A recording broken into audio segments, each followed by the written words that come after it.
மத்தியில் இருப்பது எனக்கு ரொம்ப மகிழ்ச்சி. இந்த திருச்சபை குறித்து முதலாவது என்கிட்ட சொன்னது என்னுடைய நல்ல நண்பன் ஜாக் ராபர்ட் அவர்கள். சொன்னார்கள், இங்கே ஒரு வர்ஷிப் நைட் இருக்குது, நான் வந்திருக்கிறேன், ரொம்ப நல்லாயிருக்கும், நீங்கள் போகணுன்னா. பிற்பாடு அதை பிளான் செய்யும் பொழுது நிறைய வேறு பிளான்ஸ்லாம் இருந்தது. ஆனாலும் அவருடைய பிளான் ப்ராஸ்பர் ஆயிடுச்சு. ஆமாம், சொல்லுங்களேன். எத்தனை பேர் நம்புறீங்க இன்றைக்கு இது கர்த்தருடைய திட்டம், நான் இங்கே வந்து உட்கார்ந்து இருக்கிறதுன்னு சொல்கிறவங்க கையை உயர்த்தி அல்லேலூயா சொல்லுங்களேன். அல்லேலூயா. For the steps of a good man are ordered by God. ஆமென். நல்ல மனிதர்களுடைய நடைகள் கர்த்தரால் உறுதிப்படுகிறது. If you believe that God is in control over your life, you are here because God has ordered your steps. ஆமென். சத்தமாக சொல்லியிருக்கணும். ஆமென் சொல்லுங்களேன். ஆமாம், நீங்கள் இந்த தேசத்தில் இருக்கிறது, நீங்கள் இந்த இடத்துல இருக்கிறது, nothing is by chance, nothing is by accident. God has a plan. God had a plan. All was predestined. அவர் யாரை முன் அறிந்து அவருடைய குமாரன் சாயலுக்கு ஒப்பிட விரும்பினாரோ அவர்களை முன்குறித்து, அவர்களை அழைத்து, அவர்களை நீதிமானாக்கி மகிமைப்படுத்துகிற தேவன். ஆமென் சொல்லுங்களேன். அல்லேலூயா. நிறைய நேரங்களில் நாம் அவருடைய திட்டத்தை குறித்து கவலையே படுறதில்லை. நான் என்னுடைய ஆரம்ப நாட்களில் ஆண்டவருடைய சித்தம்னா எனக்கு ஒரு பயம். எங்கே ஆண்டவர் இருக்கிறதெல்லாம் பிடுங்கிட்டு விட்டுருவாரான். அப்போல்லாம் டிஜே சங்கருடைய ஒரு பாடல் உண்டு. அந்த பாடலை நான் பாடவே மாட்டேன், பாடினாலே பயப்படுவேன். உம் சித்தம் போல் என்னை என்றும் தற்பரணே நீர் நடத்தும், என் சித்தமோ ஒன்றும் வேண்டாம், என் பிரியனே என் இயேசுவே, என் சித்தமோ ஒன்றும் வேண்டாம், என் பிரியனே என் இயேசு. இந்த பாட்டை பாடவே மாட்டேன். ஏன் பாட மாட்டேன்னா, எங்க இப்படி பாடிட்டா நம்மளே அவருக்கு லீகல் ரைட் கொடுத்துட்டோம், அப்புறம் நம்மளை உண்டு இல்லைன்னு பண்ணிடுவாருன்னு. That was my idea. That was my foolish idea about God. But later did I realize, அவர் சொன்னார், உன் நினைவுகள் என் நினைவுகள் அல்ல, உன் வழிகள் என் வழிகள் அல்ல, ஆனால் பூமிக்கு வானம் எவ்வளவு உயரமாக இருக்கிறதோ அவ்வளவு உயரமான நினைவுகளையும் திட்டங்களையும் நான் உனக்காக வைத்திருக்கிறேன் என்று கரண். ஆனா எங்க ஊரா இருந்தா கைதட்டி ஆண்டவர் மகிமைப்படுத்த. நீங்கெல்லாம் அங்க உள்ளவங்க தானே. அவன் அப்ப நல்ல பலமாவே கைதட்டி தேவனை மகிமைப்படுத்துங்களேன். இல்ல சிலர் பூப்போல் நல்ல சத்த வர்ற மாதிரி தட்டணும். I don't like to be hypocritic. I like to be real. ஆமென் சொல்லுங்களேன். என்னாலெல்லாம் இந்த தேசத்தில் ஒரு மாதத்துக்கு மேல தாக்கு பிடிக்கவே முடியாது. It is almost like fish out of water. Amen. Because I am out of a noisy background. India is noisy.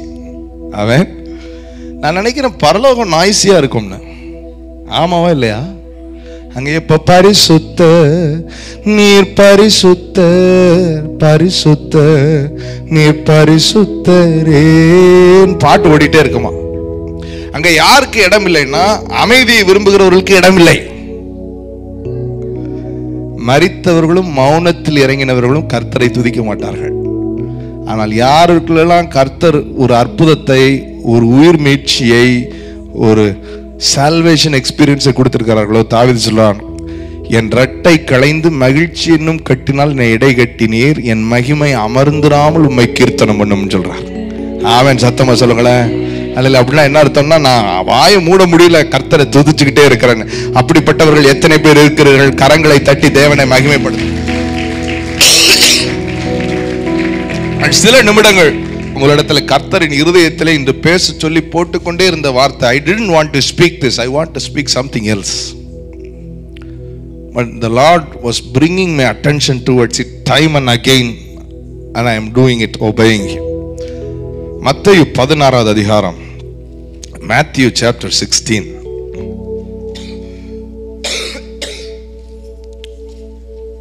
Matthew chapter 16. மத்தேயு 16வது அதிகாரம் 13வது வசனத்திலிருந்து வாசிக்க கேட்போம். Can somebody read that?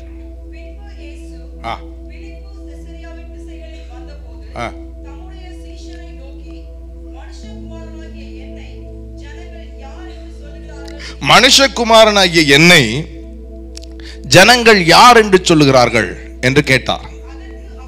அதற்கு அவர்கள், சிலர் உம்மை யோவான் சானகன் என்றும், சிலர் எலியா என்றும், சிலர் எரேமியா என்றும், வேறு சிலர் தீர்க்கதரிசிகளில் ஒருவர் என்றும் சொல்லுகிறார்கள். எப்படி சொல்றாங்க பாருங்க. சிலர் உம்மை எரேமியான்னு சொல்றாங்க, சிலர் யோவான் சானகன் சொல்றாங்க, சிலர் உம்மை எலியா என்று சொல்லுகிறார்கள், சிலர் தீர்க்கதரிசிகளில் ஒருவர் என்று சொல்லுகிறார்கள். அடுத்த கேள்வி கேட்கிறார், நீ என்னை யார் என்று சொல்லுகிறாய்? என்ன கேட்கிறார்? சத்தமா சொல்லுங்க, நீ யார் என்று. ஆராதிக்கும் போது நம்ம எல் ஷடா, எல் ரோயி, எபினேசர் ஒன்னும் ஆராதிக்கணும். ஓகே, ஆண்டவர் உங்களை பார்த்து சொல்றாரு. அதெல்லாம் அவங்க சொன்னது. சாமுவேல் தீர்க்கதரிசி எபினேசர்னு சொன்னாரு, ஆகார் எல் ரோயின்னு சொன்னார், ஆபிரகாம் எல் ஷடாயின் பேர் வச்சார். நீ என்னை யார் என்று சொல்லுகிறாய்? How do you know me?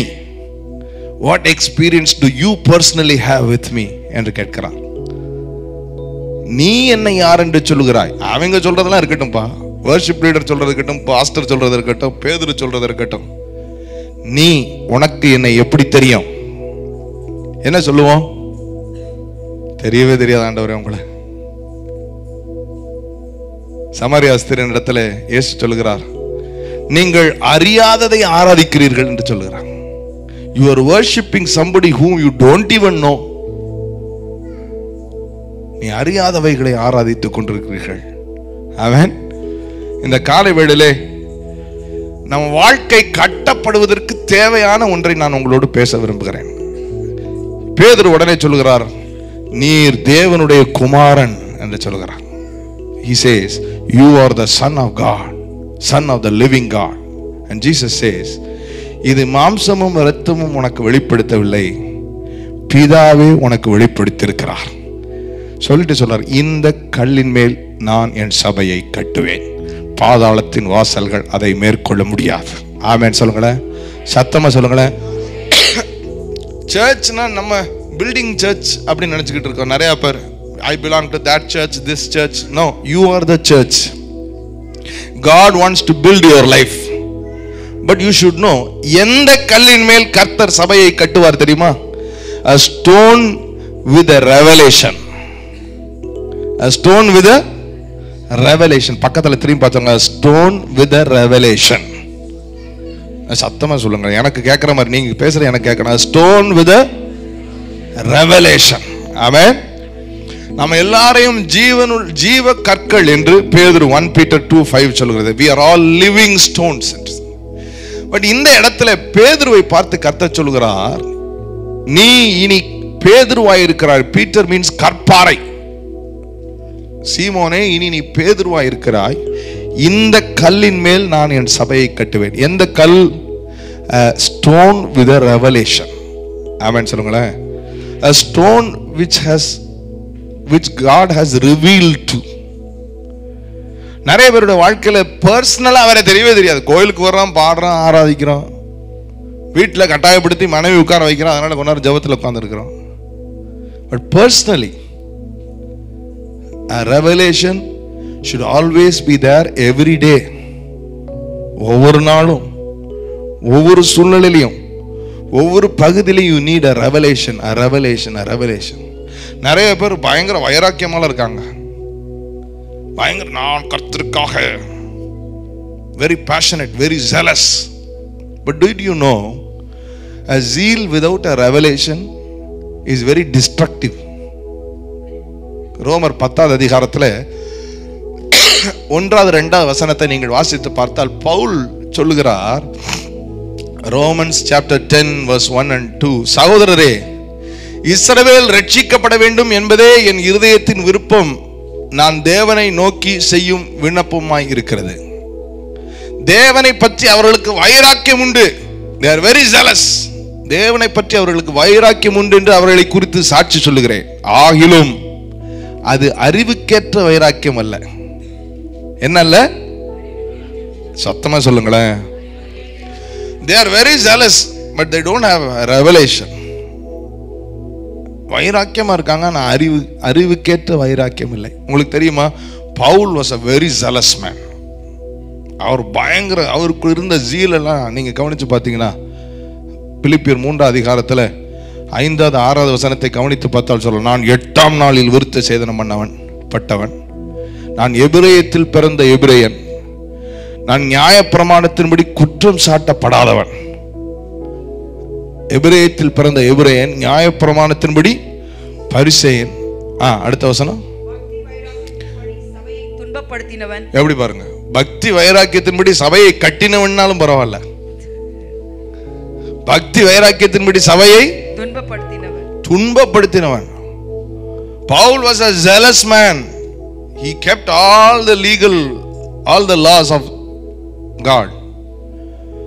ஆனால் கர்த்தர் சொல்லுகிறார் 9வது அதிகாரத்தை நீங்க பார்த்தா, பவுலே பவுலே, சவுலே சவுலே, முள்ளில் உதைப்பது உனக்கு யார் ஆண்டவரே நீங்கன்னு கேட்கிறேன். நீ துன்பப்படுத்துகிற இயேசு நான் தான்.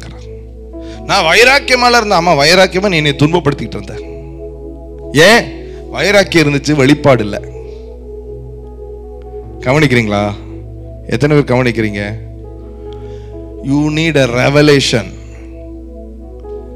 பேதுருவை பார்த்து அப்பதான் சொல்றாரு, என்ன சொல்றாருன்னா, பேதுரு, இதை மாம்சமும் இரத்தமும் உனக்கு வெளிப்படுத்தல, பிதாவே உனக்கு வெளிப்படுத்தினார். அடுத்த வசனம் பார்த்தீங்கன்னா, அவர் தான் பாடுபட வேண்டியதையும் எருசலேமில் சிலுவையில் அறையப்பட வேண்டியதையும் மரணத்தை ருசி பார்க்க வேண்டியதையும் குறித்து அவர்கிட்ட பேசின உடனே பேதுரு சொல்றார், அதற்கு மட்டும் நான் அனுமதிக்கவே மாட்டேன். Listen people, listen, I want you to listen. நீங்கள் கவனிக்க வேண்டும். பாடுகளை குறித்து சொன்ன உடனே, then Peter took him and began to rebuke him, saying, be it far from thee, Lord, this shall not be unto thee. இயேசுவை குறித்து வைராக்கியம் இருந்துச்சு, ஆனா என்ன இல்ல? ரெவலேஷனே இல்ல. அப்பதான் இந்த கல்லின் மேல் என் சபையை கட்டு விட்டாரு. அடுத்து என்ன சொல்றாரு பாருங்க, அடுத்த வசனத்துல, but he turned and said unto Peter, அவரோ திரும்பி பேதுருவை பார்த்து, எனக்கு பின்னாக போ சாத்தானேன்ட்டார். வெறும் வைராக்கியம் உங்களை பிசாசா கூட மாத்திரும். வெறும் வைராக்கியம் உங்களை துன்பப்படுத்த வச்சிடும். வைராக்கியத்தோட வெளிப்பாடு வேணும். என்ன வேணும்? சத்தமா சொல்லுங்களேன். உங்க சிலர்லாம் பார்த்தா எனக்கு பயங்கர வெளிப்பாடு வருது. கவனிக்கிறீங்களா? யூ நீட் அ ரெவலேஷன், ஒரு வெளிப்பாடு எல்லாவற்றை குறித்து. You cannot say I know. ஒரு முறை நான் இதே மாதிரி ஒரு மே மாதம் ஒரு நாள் விடியக்கால் நான் எந்திக்கிறதுக்கு முன்பாக கர்த்தர் என்கிட்ட சொன்ன ஒரு பெரிய சத்தியம். டுடே பீப்புள், மக்களுக்குள்ள பிசாசு ஒரு ஸ்ட்ராட்டஜியை பயன்படுத்துறான். என்ன ஸ்ட்ராட்டஜி தெரியுமா? I know. Everybody feels that they know and they don't want to know. Psalm 23 I know, Psalm 91 I know, faith I know, healing I know. எல்லாம் எதை கேட்டாலும் prayer I know, this I know, that I know, everything I know. இந்த I knowன்ற strategy keeps you from knowing more. இயேசு சொல்கிறார், என் ஜனங்கள் அறியாமையினால் சங்காரமாகிறார்கள். They don't want to know. Let me tell you, the more you need to know, the more you have a longing to know, is a sign of your growth. ஒரு மூத்த ஊழியர் சொன்னார், என்னைக்கு எனக்கு திருப்தி, எனக்கு தெரியும் திருப்தி வருதோ அன்னைக்கே ஆண்டவரே என்னை இந்த உலகத்திலிருந்து எடுத்துக்கங்க. இன்னும் பக்கத்தில் யாரையா பார்த்தவங்களே, இன்னும் சத்தமா சொல்லுங்க, இன்னும் சொல்லுங்க. பவுல் சொல்ற, நான் அடைந்தாயிற்று, முற்றிலும் தேறினவனானேன் என்று என்னை குறித்து எண்ணுவதில்லை.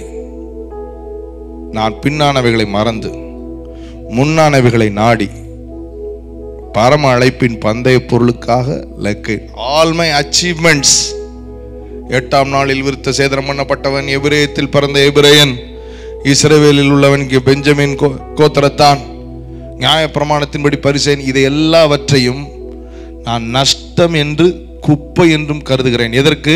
கிறிஸ்துவை அறிகின்ற அறிவின் மேன்மைக்காக. I want to know more. பக்கத்தில் பார்த்தவங்களா ஐ வாண்ட் டு நோ மோர்னு சொல்லுங்க. சொல்லுங்க, திரும்பவே மாட்டேங்கிறீங்களா? சிலர் பாஸ்டர் சொல்லியிருக்கிறார், இன்னைக்கு 1:15 வரைக்கும் நீ எடுத்துக்க, பிரச்சனை இல்லைன்னு.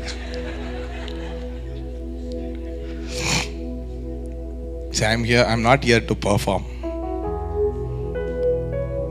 I can sing well, I can sing all my songs and while over that time, but I am here with a message from God. ஆமென் சொல்லுங்களேன். நான் மருத்துவம் படித்தவன், 10 ஆண்டுகள் படித்திருக்கிறேன். Not 1 year, 2 years. My undergraduation was 6.5 years. 6 years, and my post graduation was 3.5 years because I had a break. இந்தியாவிலலாம் ஒரு சப்ஜெக்டில் fail ஆனால் 6 மாதம் கழிச்சு திரும்ப எழுதணும். ஏறக்குறைய 10 ஆண்டுகள் அவர் என்னை ஊழியத்துக்கு அழைத்த பொழுது எனக்கு ஒரே பயம். But he gave me a revelation. என் மனசுக்குள்ள டாக்டர்னா பெரிய உலகத்தை ஆட்டி படைக்கிறவன்ற, ஆஃப்டர் காட் நம்ம தான்ன்ற ஒரு feeling. My dad is a doctor. We had a very established clinic. எனக்கு தெரியும் அந்த சீட்டோட ஹீட்டு. நம்ம என்ன சொன்னாலும் பேஷண்ட்ஸ் கேட்பாங்க. ஏன்னா அவங்களுக்கு என்ன தேவை? எப்படியாவது சுகம் ஆயிரணும். But God gave me a revelation. And the revelation spoke to me saying, you are not an ordinary man, you are an ambassador of heaven. ஆமென். ரொம்ப பரிதாபமா இருந்துச்சு. You are an ambassador of Christ, ambassador of heaven. And that changed the gauging scale. அதுக்கப்புறம் டாக்டரை விட இது எவ்வளவு பெரிய அழைப்பு. இது ஆரோனை போல அழைக்கப்படாவிட்டால் இந்த கனமான ஊழியத்தை யாரும் செய்துகிடவே முடியாது என்றார். You try. ஒரு பாஸ்டரா இருந்தா நீங்க பாருங்க, ட்ரை பண்ணி பாருங்க. I will challenge you, you will meet a psychiatrist soon. It's such a tormenting place. Unless you are called, you cannot handle it. You cannot handle it. It's so much pressure. So much pressure. ஆண்டவர் ஆனால் எனக்கு அந்த வெளிப்பாடை தந்து, நான் அழைச்சிருக்கேன் வான்னார். நான் கூட நிற்பேன். என் கை அவனோட உறுதியா இருக்கும்.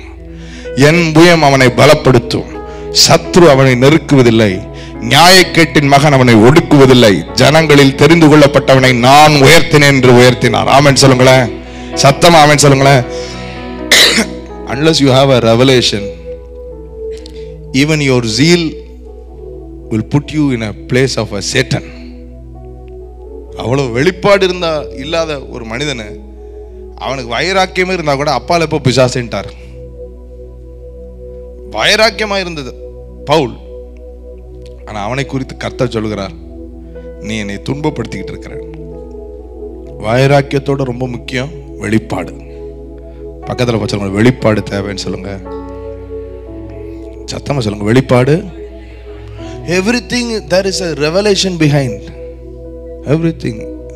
Prayer அப்படின்னா he will say, you ask anything, you believe that you have received and it shall come to pass.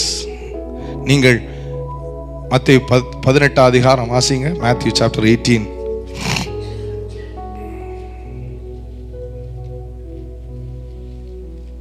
Mark 18. மத்தேயு தானே. அந்த நீங்கள் எவைகளை கேட்பீர்களோ அவைகளை பெற்றுக்கொண்டேன் என்று விசுவாசியுங்கள், அப்பொழுது அவைகள் உங்களுக்கு உண்டாகும். எந்த வசனம் அது? மேத்யூவா? எடுக்கிறவர்களுக்கு $1000 உங்கள் சபை கொடுக்கும்.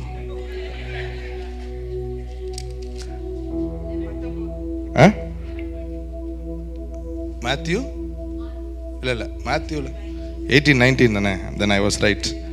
அப்புறம் $1000 எனக்கு தான் கொடுக்கப்படும். வாசிங்க. அல்லாமலும் உங்களில் 2 பேர் தாங்கள் வேண்டிக் கொள்ள போகிற எந்த காரியத்தை குறித்தாகிலும் பூமியிலே ஒருமனப்பட்டிருந்தால் பரலோகத்தில் இருக்கிற என் பிதாவினால் அது அவர்களுக்கு உண்டாகும் என்று உங்களுக்கு சொல்லுகிறேன். இன்னொரு வசனம், நீங்கள் எவைகளை கேட்பீர்களோ அது என்ன? மார்க். அதை வாசிங்க சத்தமா. வாசிங்க.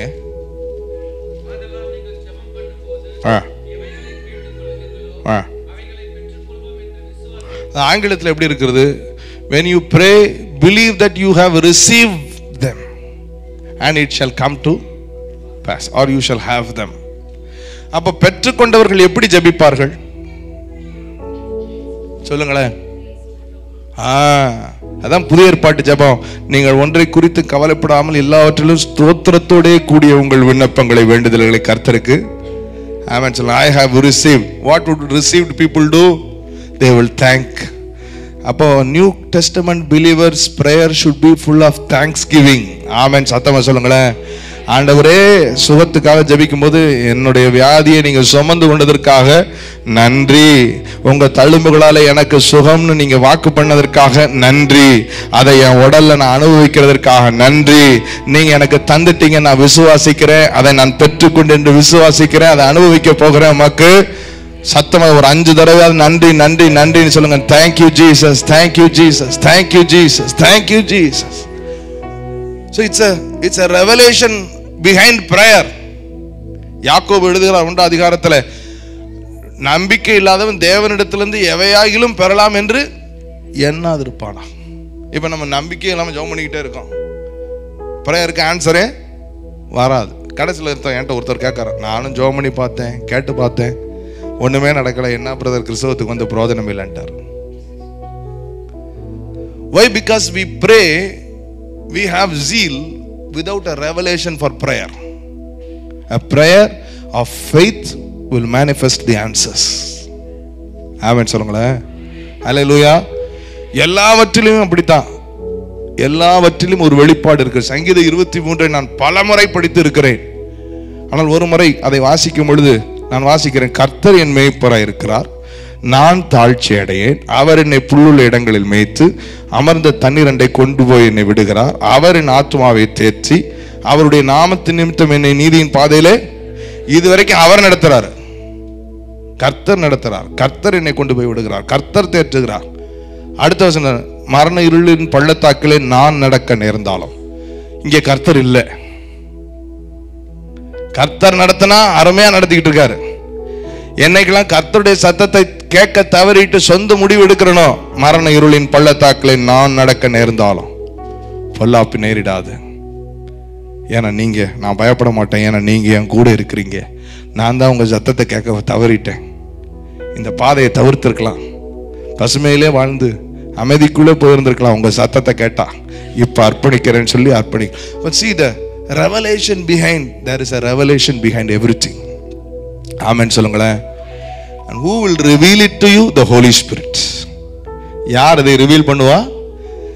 அந்த ஜெபத்தை தான் பவுல் எபேசியர் 1:18-19 பண்ணுகிறார். மனக்கண்களை பிரகாசிப்பிக்க உம்முடைய அறிவையும் ஞானத்தையும் அருளுகிற ஆவியானவர் எங்களுக்கு உதவி செய்யட்டும்ங்கிறார். ஆமென் சொல்லுங்களேன். சத்தமா ஆமென் சொல்லுங்களேன். ஹல்லேலூயா. ஒன்றை சொல்லி நான் முடிக்கிறேன்.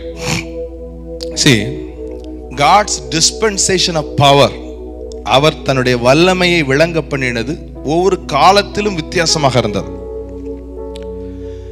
மோசேயின் இடத்துல கர்த்தர் சொன்னார், இந்த கோலை நீ எடுத்துக்கொண்டு போக மறந்துடாத. யாத்திராகமம் 4:17 இந்த கோலிலே நான் அற்புதங்களை அடையாளங்களை செய்வேன் என்று சொன்னார். Imagine if Moses stood in front of the Red Sea without that rod. சொல்லுங்க, என்ன செஞ்சார்? என்ன நடந்திருக்கும்? இருக்கீங்களா இல்லையா? நீங்க அமைதியா இருந்தா நான் அமைதியாவே இருந்துருவேன். சொல்லுங்க, கோலை கொண்டு போக தவறி இருந்தா செங்கடல் முன்னாடி என்ன நடந்திருக்கும்? அழுது இருந்தா அழுதாரு. ஆண்டவர் என்ன சொன்னார்? Don't cry to me. என்னிடத்தில் முறையிடுகிறது என்ன? உன் கையை நீட்டு கோலை உயர்த்து என்று சொன்னார். ஆமென் சொல்லுங்களேன். அப்போ Moses had a revelation that God manifested his power through that rod. ஆனால் யோசுவாவின் இடத்துல கர்த்தர் சொன்னார், இந்த வார்த்தை உன் வாயை விட்டு பிரியாமல் இதை நீ செய்யும்படிக்கு இரவும் பகலும் இதிலே தியானமாயிரு, உன் வழியை வாய்க்க பண்ணுவாய் என்று சொன்னார். ஆமென் சொல்லுங்களேன். ஜோஷுவாவுக்கு எங்க வச்சிருந்தாரு? வாயில வார்த்தை. ஆமென் சொல்லுங்களேன். இப்ப ஜோஷுவா நானும் மோசஸோடைய ராடே பிடிச்சிட்டு நிக்க போறேன் அப்படின்னா என்ன நடந்திருக்கும்? என்ன நடந்திருக்கும்? சொல்லுங்க, என்ன நடந்திருக்கும்? ஜோஷுவா வந்து கேனனைட்ஸ் முன்னாடி போய், நான் இந்த ராடை வச்சு தான் மோசஸ் அற்புதம் செஞ்சார், நான் இந்த ராடை பிடிச்சிருக்கேன், உங்களை நான் என்ன பண்ணியிருக்க முடியாது இல்லையா? அந்த வார்த்தை, அவன் வாயில இருந்த வார்த்தை மாம்சமானது, கிருபையினாலும் சத்தியத்தினாலும் நிறைந்தவராய். That was Jesus. And Jesus said, I am going for your advantage so that the Spirit will come. சீசனுக்கு சீசன் அந்த டிஸ்பென்சேஷன் மாறிச்சு, பாத்தீங்களா? ஹல்லேலூயா. அப்போ அந்த சீசனுக்கு சீசன் ரெவலேஷனை கர்த்தர் தரும் பொழுது பெற்றுக்கொள்ள நாம் மனதா இருக்க வேண்டும். ஆமென் சொல்லுங்களேன். இன்னைக்கும் நான் எருசலேமுக்கு சென்றேன், அங்கே மோசேயுடைய கோலை விற்றார்கள், அதை வாங்கி வீட்டில் வைத்திருக்கிறேன்னா ஒரு அற்புதம் பார்க்க முடியாது. இன்னைக்கும் போய் ஜோஷுவா வாயில் இருந்த வார்த்தை, அது அந்த நியாயப்பிரமாணத்தின் வார்த்தை உன் வாயை விட்டு பிரியாமல், that letter kills today. Spirit gives life. ஆமென். இன்னைக்கும் ஜீசஸ் மாம்சமா வந்தா எனக்கு அற்புதம் நடக்கும்னு அழுதுகிட்டு இருந்தீங்கன்னா ஒண்ணுமே நடக்காது. அவர் சொல்றாரு, இப்ப என் ஆவியை உனக்குள்ள வச்சுட்டேன். இயேசுவை மரித்தோரிலிருந்து எழுப்பினவருடைய ஆவி உனக்குள் வாசமாயிருந்தால் சாவுக்கு ஏதுவான உன் சரீரம் கூட உயிர்ப்பிக்கப்படும் என்று சொல்லுகிறார். ஆமென் சொல்லுங்களேன். ஹல்லேலூயா. Seasons have changed. We need a revelation. இப்ப கோல்ல இல்ல, இப்ப எழுத்துல இல்ல, இப்ப இயேசு மாம்சத்துல இல்ல, இப்ப எனக்குள்ள ஆவியா இருக்கிறாரு. ஆமென் சொல்லுங்களேன். பிரியமானவர்கள், நான் முடிக்கிறேன், இதை கவனிச்சுக்கோங்க. இன்றைக்கு கர்த்தர் உங்களோட தீர்க்கமாய் சொல்லி அனுப்ப எனக்கு தந்த வார்த்தை, ஒரு வெளிப்பாடு உள்ள கல்லைத்தான் கர்த்தர் கட்டி எழுப்பவே முடியும். If you want to be built in life, வாழ்க்கையில முன்னேற விரும்பினா, அடுத்த கட்டத்திற்கு நீங்கள் தேர விரும்பினால், கண்டென்மெண்ட்ன்ற சாபத்தை விட்டு ஒளிஞ்சிருங்க. எனக்கு தெரியும், நான் அடைஞ்சிட்டேன், எனக்கு எல்லாமே புரியும். No, that's a curse. Get out of that and want to know more. Have a thirst and a passion for a revelation from God. ஆமென் சொல்லுங்களேன். ஆவியானவர் தேவனுடைய ஆழங்களை அறிந்திருக்கிறவர், உங்களுக்கு எல்லாவற்றையும் வெளிப்படுத்துவார். இன்னைக்கு இந்த சிச்சுவேஷனை எப்படி ஹேண்டில் பண்ணணும், பிரேயர்னா என்ன, ஃபெய்த்தை எப்படி நம்ம பர்சியூ பண்ணணும், வேர்ட் ஆஃப் காடுக்குள்ள உள்ள சீக்ரெட்ஸ் என்ன. Be thirsty, be hungry. Anybody who does not have hunger and thirst should meet a doctor. தேவனுடைய வசனத்துக்கும் பிரசன்னத்திற்கும் பசி தாகம் இல்லாதவர்கள், நீங்கள் தேவனிடத்தில் போய் ஆண்டவரே கேளுங்க, ஆண்டவரே, I feel very sick spiritually. Revive me. Revive me. நான் ஒரு வெளிப்பாடு உள்ள கல்லாக, I should be a stone with a revelation upon whom you should build. நீர் என் மேல் கட்டி எழுப்ப வேண்டும். எத்தனை பேர் அப்படிப்பட்ட வாஞ்சியோடு இருக்கிறீர்கள்? இருக்கிற இடத்துல எழும்பி நில்லுங்கள், நான் உங்களுக்காக ஜெபிக்கட்டும். Thank you Jesus. Thank you Jesus. Thank you. எத்தனை பேர் சொல்ல முடியும், பவுல் மாதிரி, நான் அடைந்தாயிற்று தேறினவன் நான் என்று என்னை குறித்து எண்ண மாட்டேன், இன்னும் நான் அறிய விரும்புகிறேன். கையை ரெண்டை உயர்த்தி ஆண்டவர்கிட்ட சொல்லுங்க, இன்னும் உம்மை அறியணுமே, இன்னும் உம்மை அறியணுமே, இன்னும் கிட்டி சேரணுமே, இன்னும் கிட்டி. இன்னும் ஒரு விஷயம் சொல்லுங்க, இன்னும் உம்மை அறியணுமே, இன்னும் உம்மை அறியணுமே, இன்னும் கிட்டி ஜீசஸ், இன்னும் கிட்டி. கைகளை உயர்த்தி ஆண்டவர்கிட்ட ரெண்டு கையை உயர்த்தி பிடிச்ச, ஆண்டவரே, எனக்கு அந்த ரெவலேஷன்ஸ் வேணும், உங்க ஆவியானவரை கொண்டு எனக்கு வெளிப்பாடுகளை தாங்க ஆண்டவரே, மறைபொருள்களை வெளியரங்கமாக்கி தாங்க. ஒரு கண்டென்மெண்ட் கர்ஸ்குள்ள நான் போக கூடாது, அடைந்தாயிற்றேன் என்ற மனநிலைக்குள்ள நான் வாயை திறந்து கேளுங்க, ஜெபம் பண்ணுங்க, வாயை திறந்து சத்தத்தை உயர்த்தி ஜெபம் பண்ணுங்க. அடைஞ்சிட்டேன்ற அறிவுக்குள்ள போகக்கூடாது, எனக்கு தெரியும்ன்ற அந்த இடத்திற்கு நான் போகக்கூடாது. இன்னும் நான் கற்றுக்கொள்ள வேண்டியது இருக்கிறது, இன்னும் நான் அறிய வேண்டியது இருக்கிறது. உங்களுடைய ஆவியை கொண்டு எனக்கு வெளிச்சங்களை தருவீராக. நான் வெளிப்பாடு நிறைந்த ஒரு ஜீவ கல்லாக என் மேல் சபையை நீர் கட்டி எழுப்புவீராக, என் மேல் சபையை நீர் கட்டி எழுப்புவீராக. அப்படிப்பட்ட வெளிப்பாடு உள்ள கல் ஒரு நாளும் பாதாளம் மேற்கொள்ள முடியாது, வியாதி மேற்கொள்ள முடியாது, எந்த பிசாசின் திட்டங்களும் மேற்கொள்ள முடியாது, எந்த பிசாசின் சூழ்ச்சிகளும் மேற்கொள்ள முடியாது. வாயை திறந்து, ஆண்டவரே என்னை நான் அர்ப்பணிக்கிறேன், என்னை நான் அர்ப்பணிக்கிறேன், இந்த சபைக்காக நான் ஜெபிக்கிறேன். I pray, Father, that this church will be built upon a stone with revelation, stone with fresh revelation, stone with new revelation. It will be built. இதன் மேலே கட்டப்படும் பொழுது எந்த பிசாசின் திட்டங்களும் மேற்கொள்ளவே முடியாது, பாதாளத்தின் வாசல் மேற்கொள்ளவே முடியாது. இவர்கள் எவைகளை கட்டுவார்களோ அவைகள் கட்டப்படும், எவைகளை கட்டவிழ்ப்பார்களோ அவைகள் கட்டவிழ்க்கப்படும். அப்படிப்பட்ட லிவிங் ஸ்டோன்ஸ் இந்த சபை மக்கள் இருப்பார்களாக, இந்த ஊழியம் இருப்பதாக. உங்களுடைய விருப்பம் நிறைவேறட்டும், உங்களுடைய திட்டம் நிறைவேறட்டும், உங்களுடைய மகிமையை இந்த சபை மூலமாய் வெளியரங்கமாக்குங்கன்னு சொல்லி மனதார ஆசீர்வதிக்கிறேன், வாழ்த்துகிறேன். இயேசுவின் நாமத்தில் ஜெபிக்கிற நல்ல பிதாவே, ஆமென், ஆமென். God bless you. ஆண்டவர் உங்களை ஆசீர்வதிப்பார்.